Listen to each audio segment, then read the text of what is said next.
Games Unbound is based in the DC area and runs a mix of entertainment and social skills games for youth and adults. Our facilitators each have over a decade of professional facilitation experience. First, I want to get a couple of definitions and explanations off the way right off the bat. Who here knows what a TTRPG is? Yeah. That's a lot of hands. Just in case, for those who don't, tabletop role-playing games, or TTRPGs, are shared storytelling games played virtually or face-to-face, where typically one person takes on the role of facilitator, while the others shape the story as characters in the world. Some of them don't have a facilitator, and everyone is part of this. And what is social emotional learning? SEL is building soft skills like self-management and awareness, relationship or interpersonal skills, emotional regulation, and problem solving. Basically, things that are often assumed to just happen when you shove 30-some kids into a classroom. But what do TTRPGs have to do with social emotional learning?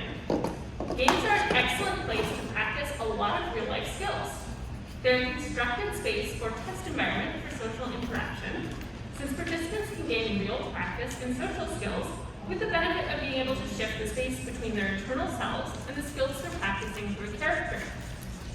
Participants can also use their characters to reflect both positive aspirations and negative struggles, better understanding themselves through their actions. I also want to take a moment to recognize that this is a part of a much-needed conversation, but that many voices are still missing. This panel to date does not have the lived experience or right to speak for a lot of marginalized groups, and their voices are a key aspect of carrying this conversation forward. If you have questions during the panel, you can submit them anytime online through this QR code, or at the end, you'll be able to ask your questions at the mic. And now it is time to hear from some folks other than me. Before our panel can really dive into answering questions, I'm going to ask them to introduce themselves. There are 3 parts of this introduction, panelists. Okay. First, your name. Second, your pronouns. And in 5 words or less, how you got into TTRPGs in the first place. So mine would be Dee, they, them, and basement, older brother, and best friend. Hi, my name is Liz. I use she, her pronouns. AOL, RP, chaperones.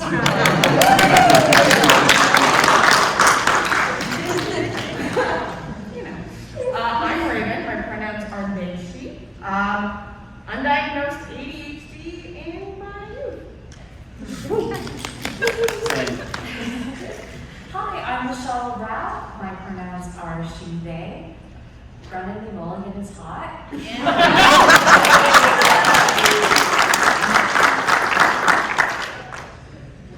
Hey, I am Grant. I use he, they pronouns, and hey bro, you busy tonight? My name is Sam. I use they, him pronouns, and listen, but sneaking into others' panels.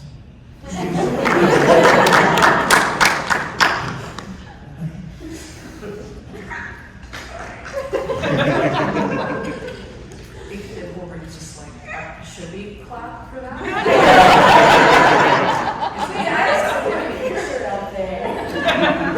No, it's there. It's really small.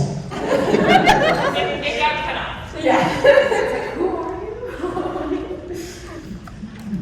All right, so starting us off, I want to start with how can we structure RPGs to be welcoming, accessible, and growth focused? I will call on you. I'll dive into this. So I'll tell you a little bit about my background. I'm a public school teacher. I've been teaching for about 15 years, and I run a D&D club for students. And so social emotional learning is a big part of what I do. And I think one of the key things we need to do is build into games this idea of session zero, this idea of doing a check-in after every session, saying, how was that for you? What do you think went right? What do you think went wrong? And also including tools tools such as, there's been a lot of discussion lately about pausing, about rewinding, allowing for the chance where when something happens that maybe a player, it's not quite X card, but it's not something the group is not comfortable with, that's not the law. We are playing a game together, we can change the rules together. And to allow for that fluidity in a game, I think is incredibly crucial. Now everybody can start talking. So for me, I think it's important to be okay with breaking rules. Rules in my world are more like guidelines. They are there to set the foundation, but if there is something there that doesn't work for your particular group, it is okay to remove that. I know that my son and I started kind of going down the rabbit hole of trying to create a campaign. And I've been struggling with that because he's neurodivergent, I'm neurodivergent. Sometimes we are on the same page, but most of the time he's just talking about Minecraft and I am not. So I'm trying to find a way to get him to slow down and find ways to provide him information that is easier. So I've started to include him in the process and going back to these are guidelines. If something isn't okay, it doesn't make you feel okay, I need you to tell me that. Because without even starting the game, I'm challenging him to create boundaries with me and to enforce those boundaries. And I think that that's really important at any table. For me, kind of my experience, I am a game designer with Marvel Publishing, which is my company, but I've also been professionally DMing for a few years now. I really love playing with, I guess, adolescents, I know, or teenagers, I guess is what we call them nowadays, big dudes. But I think too, I really love what my co-panelists have said about setting up that sandbox and creating that really strong foundation that is flexible and very much customizable for whoever it is you're playing with, especially if you're playing with kids. Meeting them where they're at is also extraordinarily important. You have to keep in mind that children, and actually up until the age of 26, our brains don't really finish forming. So understanding your audience, understanding who you're playing with, understanding what they're interested in, but most of all, being able to bring a sense of compassion and empathy to your game, so that once you see your kids or whoever you're playing with start to feel uncomfortable, even without verbalizing it, be able to pivot, or at least be able to pause the game, or even afterwards just ping them and ask them, hey, you okay? We just wanted to check in. So constant flow of communication, and whether that's verbal or otherwise. I would say, so a lot of my experience, I am a clinical psychotherapist, so most of my games take place in kind of a much more condensed vacuum of we have a therapy goal that we are moving towards.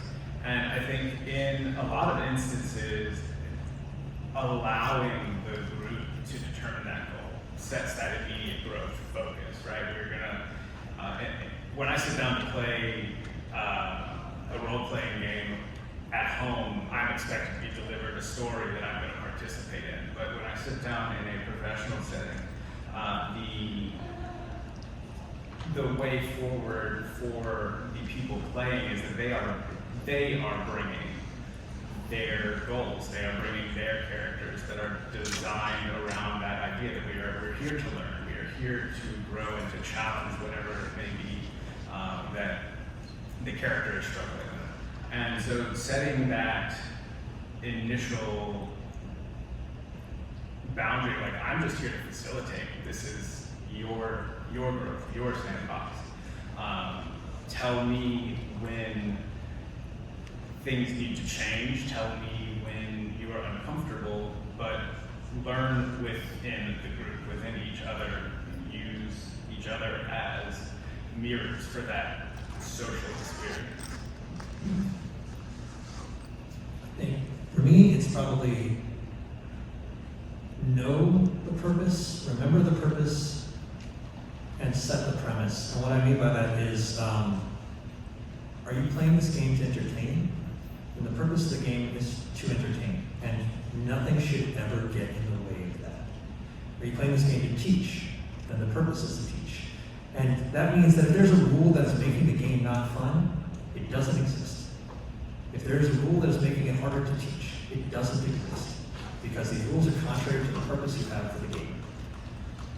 The other part is setting the premise. You have a great power when creating or running these games to sort of fashion how people are going to experience it. I saw a great one just earlier today, an omnivore selling down in the expo hall. That is not even strictly a role-playing game, but it's Dungeons and Dinos.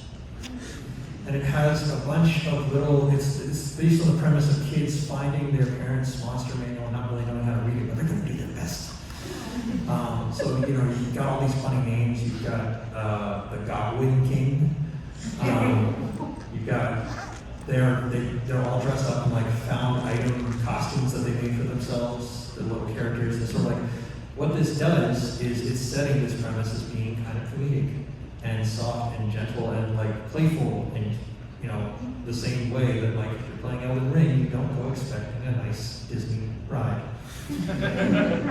So you can set that premise. You can do that through session zeros, but you know, sometimes if it's, I do a lot with kids, they don't actually grok what a session zero is or how to work it. They can't quite adapt that yet, so you kind of have to do a lot of that for them.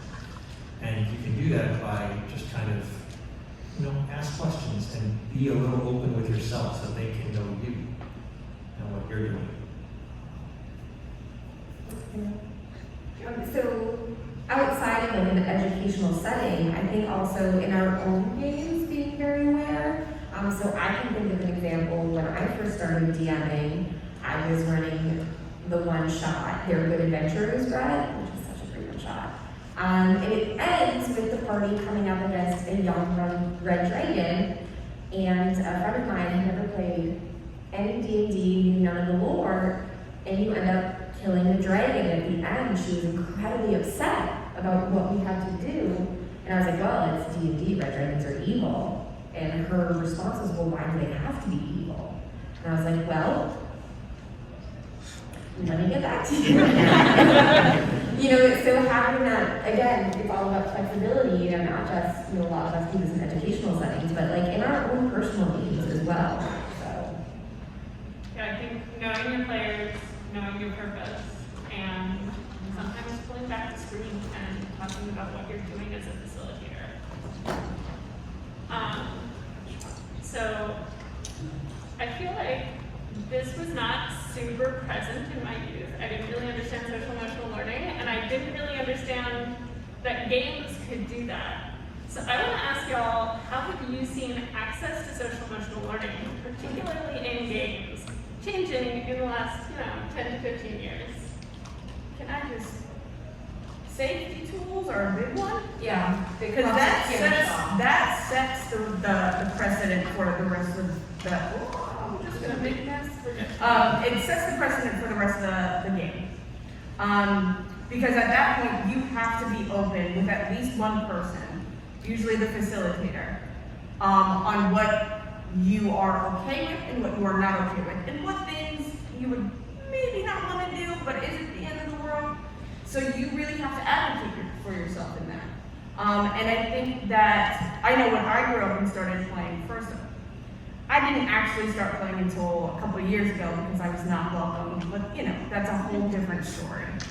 But when I did finally start getting into it, and I was shocked to know that safety tools were a thing, right? Because I started when I was young, and then I was out of it. And then I started again, and somebody's like, oh, I need you to fill out this consent sheet. I was like, what does this even mean? But it made me take a really long, hard look at what I was okay with. And turns out, there are still some things that I didn't know I was not okay with until it popped up. And thankfully, I was part of a campaign that something did happen. And I had to take a break, and it was fine. We talked about it. Like, it was live stream, so a lot of those things people get kind of been that shape, like, oh, well, we're live streaming. It doesn't matter. If something happens, work through it. And so the fact that I still had to advocate for myself and say, I understand that this is where the story went to this place and why it went to this place, but can we maybe dial back some of these tones? Because I cannot handle that. So that was a big change for me. Yeah, to piggyback off of that, I think it's so important to give people that menu. You know, I think that to make an analogy, a lot of folks in the past, I think when you sit down to, like, for example, a D&D game, you expect to have this prefix menu. You sit down, you get a soup, you get a salad, you get a main, a dish, whatever. I don't know, that kind of stuff. But you don't, that's not the default anymore, and it shouldn't be. It should have, it's evolved. You can sit down, you get a menu, you get to choose. Maybe this kind of soup. I don't like fish.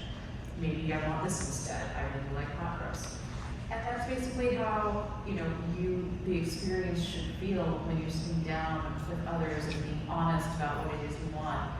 This is something that you're going to invest a significant amount of time in, and you're asking the other people at your table, virtual or not, to also invest time in this. So why not be as open and clear about what it is you prefer, so that you can all meld together and, like, create this beautiful story. Yeah, I can actually piggyback on sort of both of those. Like, Yeah, a lot of feedback. well, It's like a and that's a little checker game. But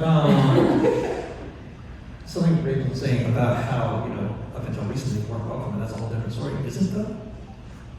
For me, one of the things that has changed about improving access to social emotional learning is the breaking down of assumptions. And the breaking down of this, like, hey, you came to a seafood restaurant, why aren't you eating a fish? This breaking the way the game is supposed to look. Throwing the, you know, breaking the gates. Because that, a big part of social emotional learning to me is meeting people from different walks, from different experiences, and understanding how those interplay and interact. And you can't do that if you never let them in the door. Smashing my baby blessing. Yeah, similarly, when I first started, my parents wouldn't let me join a after-school club for D&D because they didn't think I'd like it because I was a girl. I mean, but it's like critically shown that, like, a person with computers cannot enjoy it. It just like starts crawling out of you. Did you miss that Yeah, it's because linking to the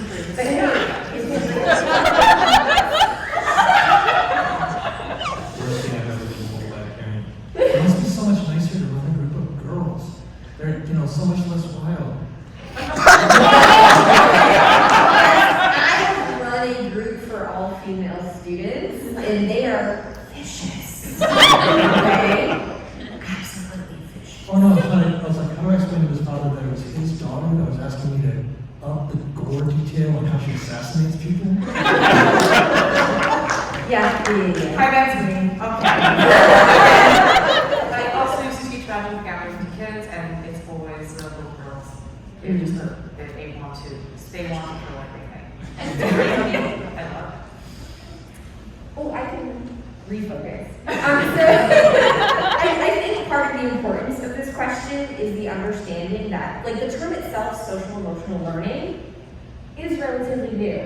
And I think if we look at how society has shifted its views on mental health in the past decade or so, you know, it is a topic that has become less and less taboo to talk about.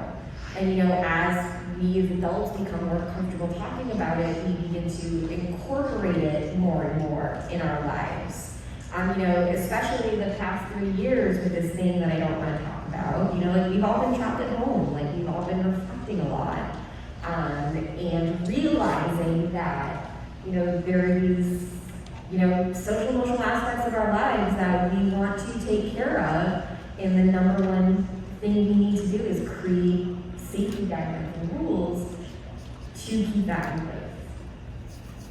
I'd like to piggyback off that.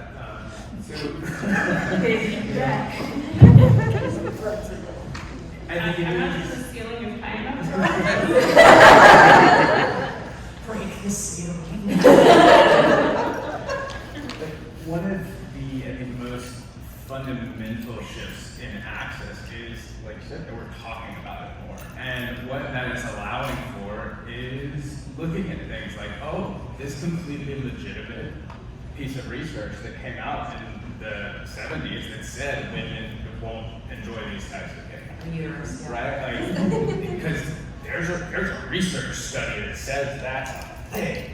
And now that we are talking more and more, there are more voices contributing to the conversation other than like a bunch of incels in a basement.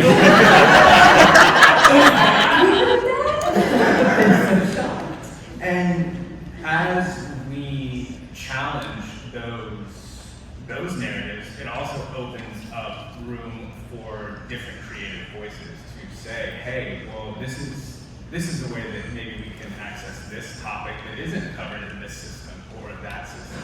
But we can build something to talk about race in a game, or to talk about gender identity in a game, or sexuality, or marginalization, and which just doesn't exist in a lot of popular media.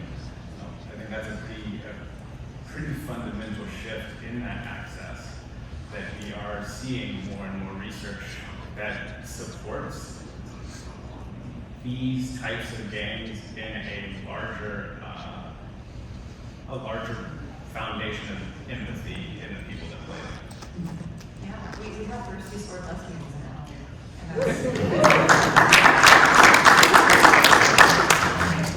Anyone's interested, they'll be running this weekend in PAX East. Do not advertise that. I do not want to run for 18 people. Okay.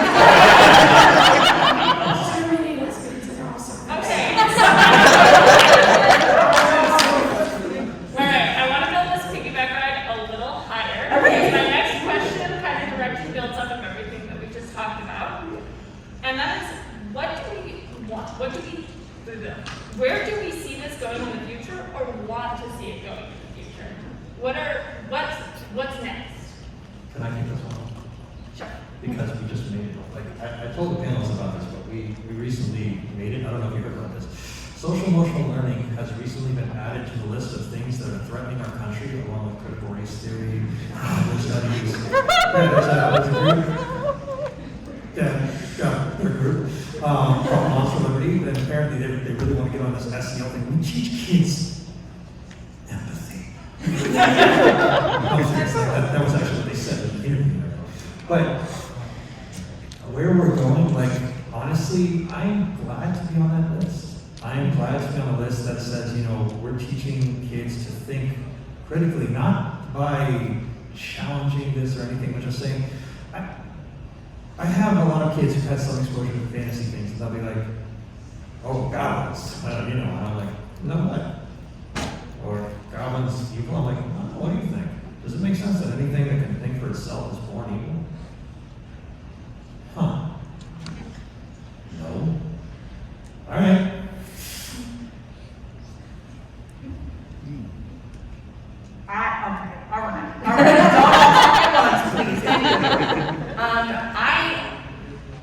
I'm glad to see where we are, because it has, even in the brief time that I've been in this space, has changed a lot. And it's good to see, because people are having more open conversations. I want that to continue. I want more diversity. I want more inclusion. I want more people who look like me with my hair on and with my hair not on, which is also a fancy word of saying off. It's fine. I want to see that people who are in disenfranchised communities having access to things like this, because it is crucial for them to be able to do things like this, to learn how to really set and enforce boundaries, be emotionally intelligent. And they don't get that opportunity a lot. And that's hard. That's hard to see because there are so many good kids who are literally have the curse of growing up in a place that is not beneficial to being a human. So how I want to see how we are going to implement things like this into those places. I think that's really like that number one for me. I'll say I feel like as a TTRPG community, we're sort of at a very pivotal point where there's been a lot of things going on where a lot of toxicity is being revealed, and I think this is a point where it's important for people who have a voice to speak out and to speak against. You know, we cannot make changes in the community if we're not willing to stand up and put ourselves out there and to be role models and be leaders and say, you know, your behavior is not acceptable. You know, we need to be willing to kick people from the table in order to make TTRPGs a place where we can see that growth and where we can create, you know, social emotional learning is all about having a safe place to explore that side of yourself. And if we cannot create a safe community, you know, these discussions cannot happen, and in order for us to grow, they need to happen. And to normalize the good, right? Yeah. To normalize, like, you know, someone saying, I'm sorry, I'm just having a moment. Mm-hmm. You should have to apologize for that. That's the point we want to get to, where we're kicking the bad out and we're normalizing all these things, we're removing the stigma. All that. I think that realizing that SEL is happening whether we are controlling the narrative or not. We have gotten here using the fundamental techniques of SEL. It's just the value structure of the narratives that are being put out are different, right? They're inclusive, they're based in empathy, and as we move through that, I think more and more games are going to tilt into breaking our old tropes, because tropes are tropes for a reason. That is a socially taught structure that we can continue to pass down. That if I have to explain to someone that like a dark elf is not inherently a bad thing, like that is a product of the SEL technique without structure, right? Without, what's the word? Don't ask me for one. I just wanted a second to shut that wall. Yeah. Framework, yeah, exactly. Yeah. So, just as we continue to realize that the things that we embody in our games and in our value systems impact the kids around us. They impact the school systems. They impact, you know, the D&D clubs and the scouting programs and extracurricular activities, and all of those things are impacted by the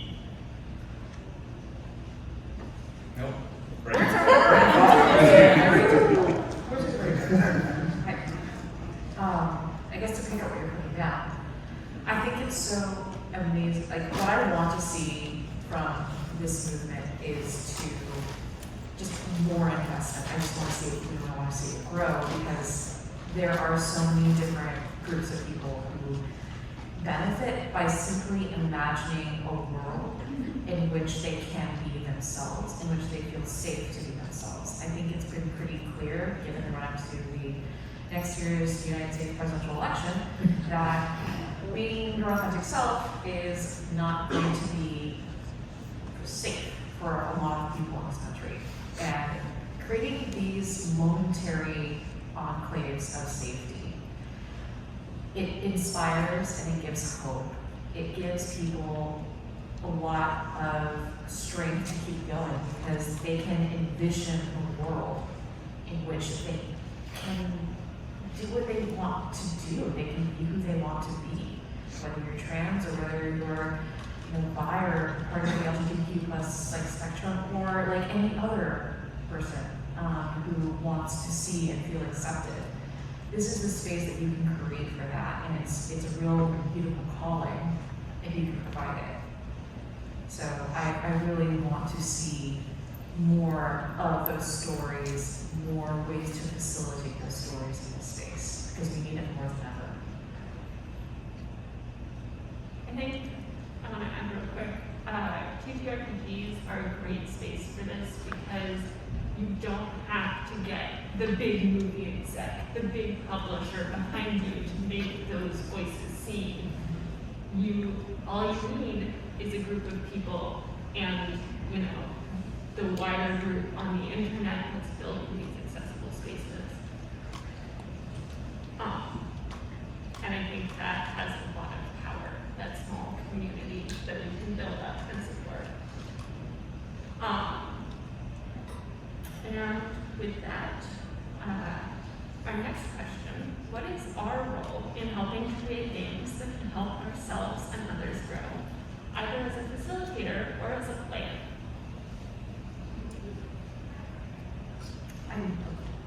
I think the first responsibility we have is to be responsible for ourselves. That is the first role that you have when you come to the game. Whatever, it's not okay to say, well, I'm going to do this because my character is an emo warlock and is just going to murder the whole village without agreeing with everybody first. Because it's what my character would do is not an excuse. And you have to take responsibility for what you do and how you behave. You are responsible for the knowledge and the sense of humor, whatever it is you bring to the table, that's on you. So the best investment you can make in creating this beautiful story with people you hopefully care about is investing in yourself. Knowing that if you're a player, understanding the rules, looking out for your other players, making sure that your GM is doing well, and knowing, being clear about what it is you want, saying, bringing to the table, this is my character, here's what I would like them to do over time. I have a night elf who is very socially awkward in a game, and I told my GM I want to see a glow up montage. I want them to go to prom essentially and have a good time and find friendship. This is the arc I want for my character. And he was like, yeah, let's do it. Let's make it happen. So being clear and being responsible for who you are and what aspects of yourself you bring to the table. I think to kind of piggyback off of that, I think it's, I'm sorry, I spelled the name to everybody today. I think it's important also to allow our fellow players their moments. There have been tables that I have sat at where,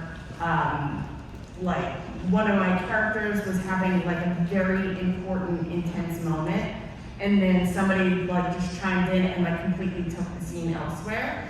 And I felt very unfulfilled that I was not able to work through that.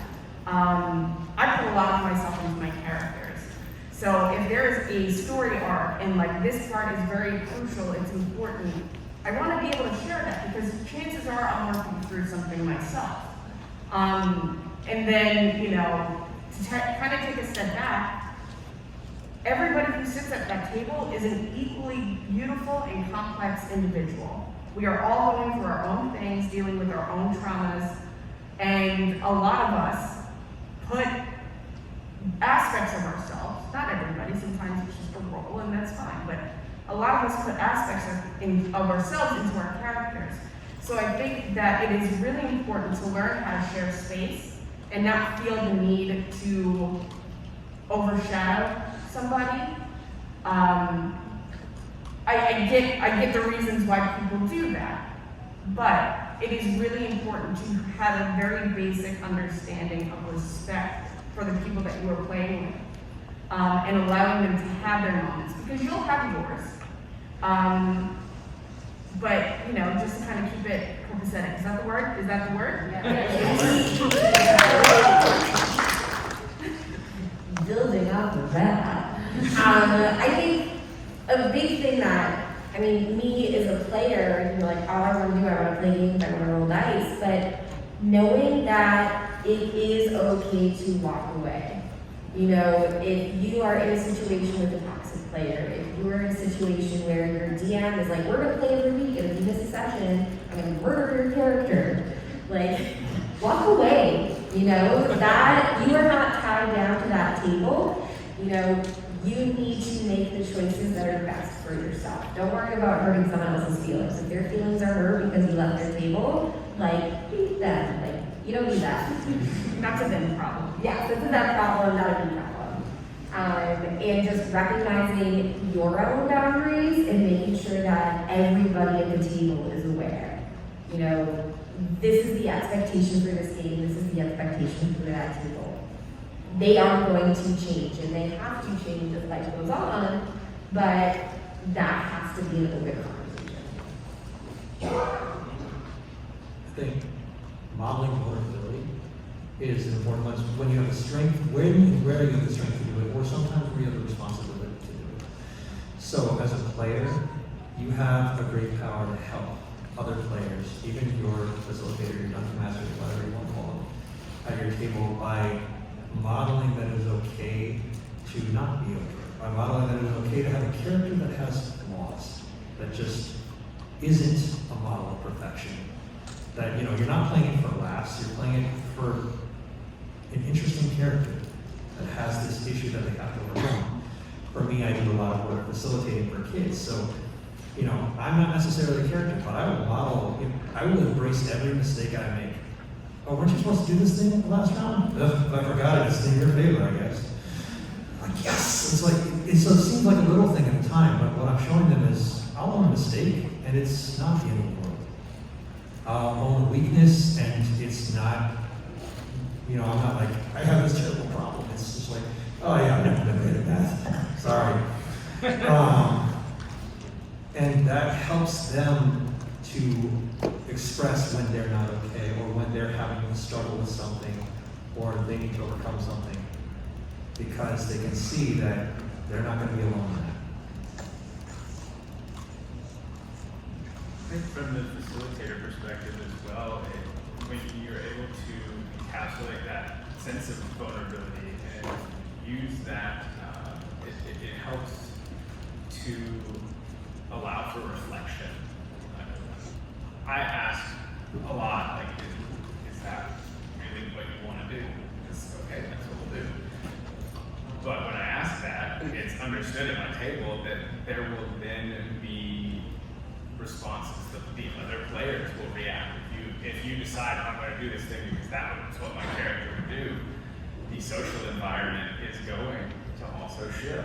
And as a facilitator, I can conduct that in a way that's not like, oh, and now I'm just going to kill off your character because you're being problematic. Like, no, the look of utter confusion the first time with the guards drag off a character, and the story becomes, now we have to deal with this character who murder hoboed in the middle of this village for no reason. And now we have the justice system. There's a great podcast on that, on how D&D court, and there's like a case where there's an error where you're just like moving on a village, and was very surprised. Players were surprised when there were consequences.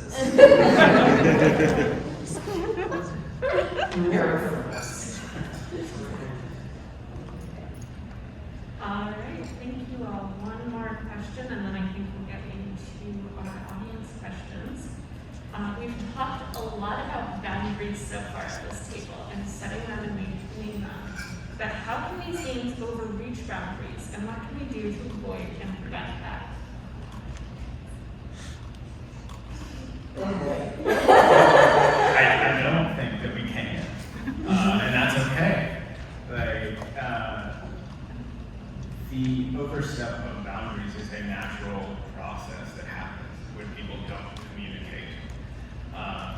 we're teaching kids and we're teaching each other how to communicate, right? That is functionally what the core of SEO is about. How do I interact with another human being in a way that is productive, that is empathetic and understanding?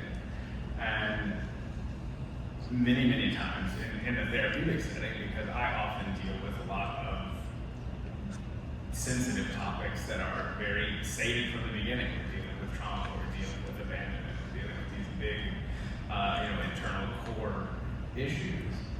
Someone's going to say something at some point that triggers somebody. Someone is going to do something that re-traumatizes them. What we then can do is use our skills as facilitators, our skills of human beings, to correct that, to walk it back and hold space for the other person's experience, to allow for a corrective emotional experience, which at the end of the day, on a therapeutic level, I think is what is so valuable about these games. We are able to be in a situation where, maybe the murder hoboing happens, and in the dungeon, after a whole session of sitting there waiting, someone realizes maybe I'm not going to get rescued. Maybe I've hurt my party by being selfish. How can I repair that damage? I think that is a key factor in how we move around that boundary over stuff. I think it's also, we always have to be careful to distinguish between therapeutic games and games used by a professional licensed psychologist as a therapeutic tool. I'm a teacher, I'm an educator, I can play these games with my students, but there are going to be situations that I am not equipped to handle. And, when we have these discussions, the right tool in the wrong hands can do a lot of damage. Reinforcing what Liz said, in the same way, like, Grand Sense was beautiful. But it is this thing of just, I run games that have players come up to me afterwards and like, thank you, this helped me work through this thing. I had a parent tell me that they had a kid on the spectrum who was never able to make friends before. And that's great, that's fantastic, that's wonderful. It wasn't intentional though. It's great that it happened, and that's fine. I've had games I've played or run where, it's helped me work through something. And that's great. But it's not therapy. I've had specific training to run therapeutic games. That's still not therapeutic. It can help you reach a therapeutic end, yes, so can a massage. But that does not make me an LCSW, MFT. It doesn't make me a licensed psychotherapist. And a lot of people, they're like, oh yeah, games are my therapy. I'm like, please stop saying that. It's damaging and you don't know, because there are people who actually try to go to games when they should be going to professionals. I had a situation once running D&D for middle schoolers where, a couple months into the school year, I get an email from this student's social skills teacher saying, oh, I'm getting ready for his report card, can you tell me about all the stuff that's going on in D&D club? And I was like, I'm not comfortable answering this.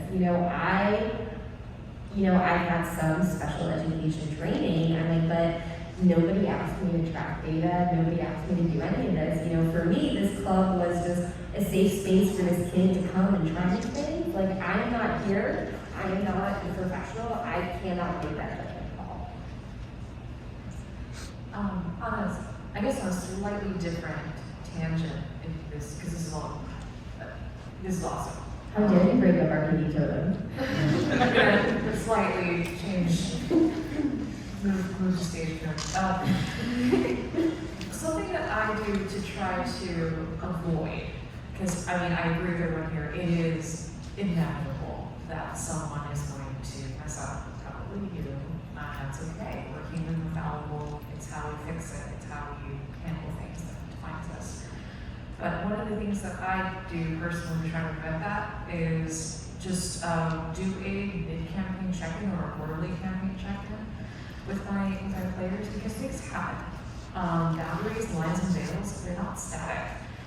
Could be that my friend was not at all afraid of spiders and then found a really big spider in your shower, and now they're like, nope, not about that life, and so we're gonna check that on them, and that's cool. So having that check-in every once in a while just refreshes it as the facilitator, as the GM, just refreshes that in your mind, and so that it's like a software update. You just need to run that, even though we keep hitting no whenever we see it pop up. Don't do that. It's real people though. So having that check-in is really important. And something I always try to do whenever I do a live stream or anything like that is I will have the lines and veils up in a corner. If you're in person, maybe you have a GM screen, something you use, you can print it out, you can just have it there. So that way you can just reference it if you feel like it could be, the situation could be trending in a awkward direction. You can just very quickly be just a second, and then check, and then proceed or not as the situation might allow. I come at this from a creator standpoint. A lot of the things that I'm going to say is going to be very repetitive of things that you all said, but safety tools, I can't stress enough how much safety tools will help you. And even then, again, those lines, those veils, they're not a fixed totem, since we're on totems now too, in your game. So a lot of the times we will decompress after the session. Hey, we call it stars and wishes, right? So stars for, you, because you played your character really well. Stars for you, because that scene really, it really hit home. What I wish is that maybe next time we don't talk so much about this particular thing. It's really easy to overstep boundaries, especially if you don't set up your games with tools already active and ready. But stories aren't linear, and it is very easy to retract something. And if somebody is comfortable enough to talk to you about the reason why something has upset them, listen. Because at that point, they're trusting you with that information, and that is priceless. But yeah, just making sure that you have already set up things to begin with, so that way if something does happen, you have those lines, those veils, those tools in place that can help you remedy the situation and take ownership if you mess up. It is a free action. It is a free action. If you mess up, take ownership. And if you don't listen, you're probably not getting a second chance at that trust. Yeah. Yep. You've lost something very important there. Yeah. All right.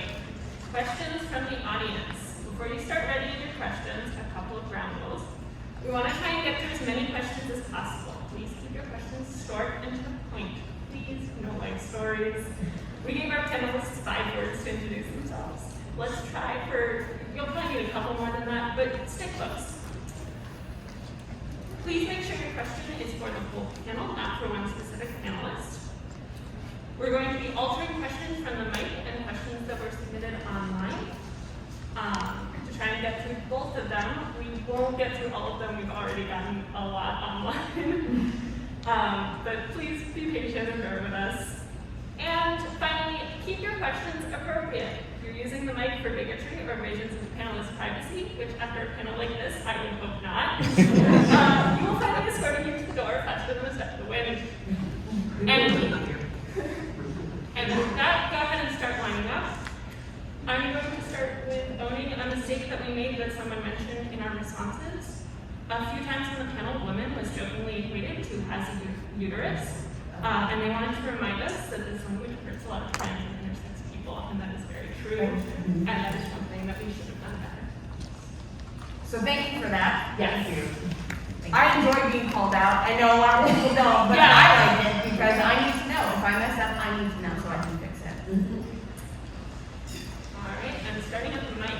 Hey, so considering kind of the therapeutic, like, utility, I guess, of games is something that's a little bit more recent in study. How do you guys find that you can incorporate these things into your games when there's like not too much research out there for it? And what are some things that you guys have used to be able to just learn more information, or is it mostly just lived experience? So from the standpoint of research, there is actually a pretty substantial body of work. A lot of it is in the process of like going through clinical review, but there is a large number of professionals that are collecting data, that are putting stuff out.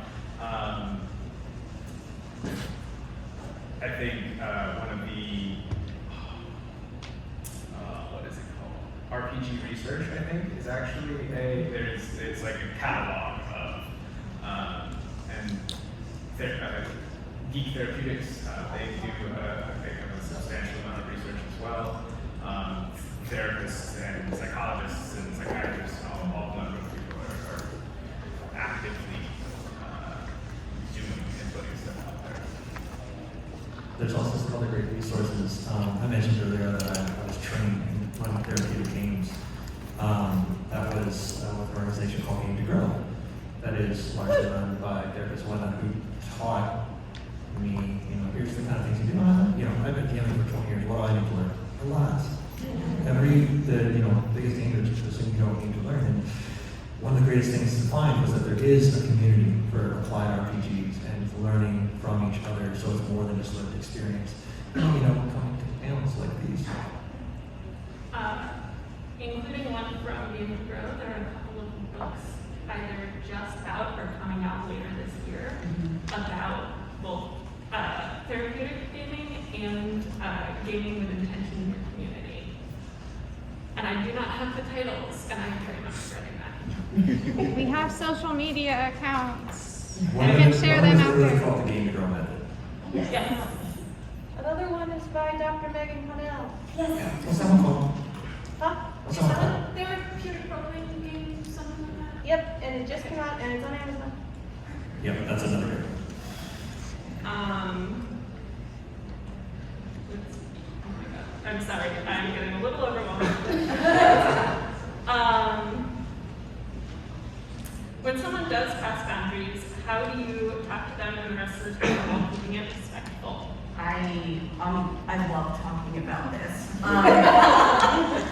I am known to be very vocal about my needs.